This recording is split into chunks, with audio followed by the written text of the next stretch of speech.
BTR एकर्डनि दफाफोरखौ central गभर्नमेन्टआबो मावनो हायैनि खोथाखौ दिनै रोखा खालामनो नागिरदों।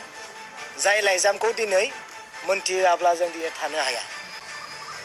एकर्डआव थानाय दफाखौनो बुंदों बेवहाय माइनुट्सआव सेन्ट्रेल जे गभर्नमेन्टआनो बुंनाय जाबाय बेहाय। बियो नै माबायावनो बै 2024आवनो जादोंमोन नालाय माबायाव जानुवारि 3 तारिख माइनुट्सआथ' ओंखारजोब्बायना। दिनै आं रायजो राजानि बा बिटिसिनि रायजो राजानो मोनसे गोनां खोथा मिथिहोबावनो नागिरदों। बिटिआर एकर्डनि दफाफोरखौ सेन्ट्रेल गभर्नमेन्टआबो मावनो हायैनि खोथाखौ दिनै रोखा खालामनो नागिरदों। जाय माइनुट्सखौ दिनै हम मिनिस्ट्रिनिफ्राय जोङो मोननो हादों आरो जाय लेखाखौनो दिनै बयनोबो कपि हरनाय जादों।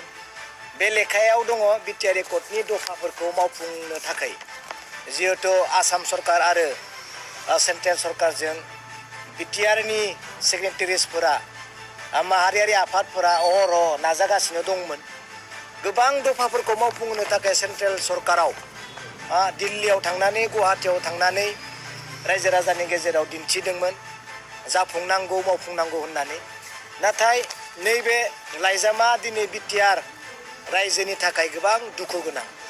जाय लाइजामखौ दिनै मोनथियाब्ला जों दिनै थानो हाया। बे लाइजामावहाय गोबां बिटिआरनि दफाफोरखौ सेन्ट्रेल गभर्नमेन्टआ हम मिनिस्ट्रिनिफ्राय मावनो हाया होननानै दिनै बे माइनुट्सखौ लाबाय। बेयो जेबो ड्राफ्ट नङा, बेयो अफिसियेलि आइएएस अफिसारफोरा रायज्लायनाय मोनसे माइनुट्स बा मोनसे मा होनना बर'आव मा होनना बुंगोन लिरबिदां मोनसे माइनुट्सखौ लादों बेवहाय रायज्लायनानै। बे माइनुट्सनि माबाखौ आं नोंथांमोननियाव फरायना होनो नागिरदों। हमनानै ला जोंहा बेयाव Indira Gandhi national tribal university बानायनो थाखाय भैरबकुन्द'आव एकर्डआव दङमोन। नाथाय बेखौहाय सेन्ट्रेल गभर्नमेन्टआ मावनो हानाय नङा। आरो नों बे इउनिभारसिटिया सेन्ट्रेल इउनिभारसिटि जिथु खोथा बुंदों बे नोंसा तेजपुरावनो खाथि बेयावनो सुबिदा दङ होननानै सेन्ट्रेल गभर्नमेन्टआ माइनुट्सआव दिनै एडप्ट खालामबाय। बिनि ओंथिया जाबाय इन्दिरा गान्धी नेशनेल ट्राइबेल इउनिभारसिटिखौ भैरबकुन्द'आव होनाय जानाय नंला होननानै बे माइनुट्सआव लिरनाय जादों। अब्ला नायदो गोबां दङ, आं एसेल'सो बुंगोन। आरो Upendranath Brahma central university, Upendranath Brahma central इउनिभारसिटियाबो मावनो हायैनि खोथाखौ रोखायै बे माइनुट्सनि गेजेरजों बुंदों। बेवहाय बिथांमोना बुंदों इन्दिरा गान्धी नेशनेल ट्राइबेल इउनिभारसिटिया मणिपुर आरो इम्फलावनो दङ।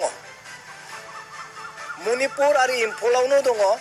बेजोंनो नोंथांमोना रिजार्भेसनजों लोगोसे जिफोर बेयाव लानांगौ आयदाफोर दङ बेजोंनो सेम बेखौ बिथांमोना फोरमायदों।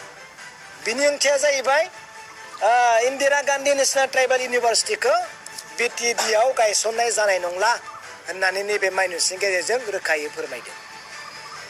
एकर्डआव थानाय दफाखौनो बुंदों बेवहाय माइनुट्सआव सेन्ट्रेल जे गभर्नमेन्टआनो बुंनाय जाबाय बेहाय। आरो बेयाव बुंबावदों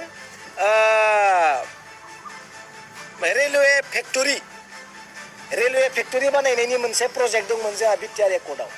नाथाय बे माइनुट्सनि गेजेरजों सेन्ट्रेल गभर्नमेन्टआ बेखौनो बुंदों रेलवे फेक्टरिया नोंसा क'क्राझारनिफ्राय बारा गोजान नङा। जिहेतु सालाकाटियाव ना मा बुंदोंमोन बे रेलवे फेक्टरिनि खोथा। रेलवे फेक्टरिया बङाइगावआवनो दङ, क'क्राझारनिफ्राय बारा गोजान नङा। बेनिखायनो बेखौ बानायनो हानाय नङा होननानै सेन्ट्रेल गभर्नमेन्टआ बे माइनुट्सखौ लिरबाय। जोब्बाय। आरो बुंबावदों नै कालचारेल कमप्लेक्स, उपेन्द्रनाथ ब्रह्म बिथांनि मुङै मोनसे कालचारेल कमप्लेक्स होनायनि खोथा एकर्डआव दङमोन। नाथाय बे एकर्डआव थानाय दफाब्लाबो सेन्ट्रेल गभर्नमेन्टआ बेखौसो लिरदों जे बियो टेगर सिस्टेमनि जिथु नर्म्स बेजों बे मिलाया आरो बेयाव जेबो नर्म्सआनो मिलाया। बिनिखाय बे कालचारेल कमप्लेक्स बड'फानि मुङाव बेखौबो होनो हायैनि खोथाखौ नैबे माइनुट्सआव रोखा खालामदों। मिथिबाय?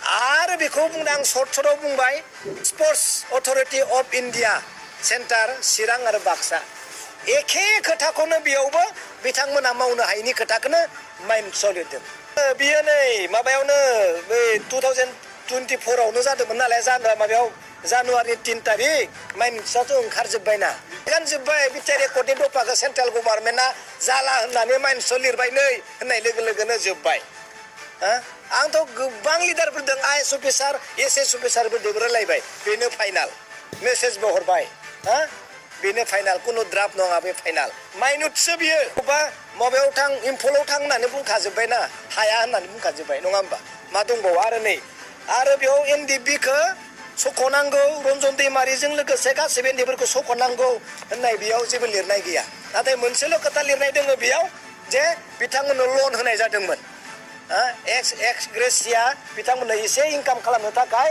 बेंकनिफ्राय लन होनाय जादोंमोन लन माने मा होफिननांगौ नै दा लास्टआवनो दंखायो नै लास्टआव लिरना दं मिथिबाय बेयाव लिरनाय दङ दा कास्टमा बेखौ टक्सआव होजोबगोन नै लन स्किल एगेन्स्ट फिक्स डिप'जिट मिथिबाय लनसो एनडिपिफोरनो दाथ' नुदों जों ससियेल मिडियायाव जे लननि थाखाय जा फैसा दं बेखौ होफिननांगौ नुवाखै होनबा बेलाय माथो बेयावथ' गैयाना रन्जन दैमारिखौ मावनायनि खोथा गैयाना बेयाव एनडिपिनि बिन्दु मोनसे बेयाव गैया लिरदोंमोन बिसोरो जुननि 12 तारिख एनडिपिखौ सख'नो थाखाय मोनसे रिकुवेस्ट एनआइए कर्टआव हरनाय जागोन लेटार हरनाय जागोन मोनसे रिकुवेस्ट माने मोनसे आर'जलाइ हरनाय जागोन होननानैसो बिसोरो रायलायदोंमोन 12 तारिख जुननि 2023 मायथाइनि बिदो प्रमद बर'नियाव बिथांनियाव जे बर' लिरनाय लेखाया एनआइएआव लिरना हरनाय लेखाखौ बिदो नोंसोरो बिदो नङा होमबा जे मा होनना लिरना हरखो एनआइए कर्टनि एनडिपिनिखौ लानानै नोंसोरथ' मिटिङाव माइनसाव ओंखारदोंमोन भारतनि जुनाव एनडिपिनि थाखाय मानो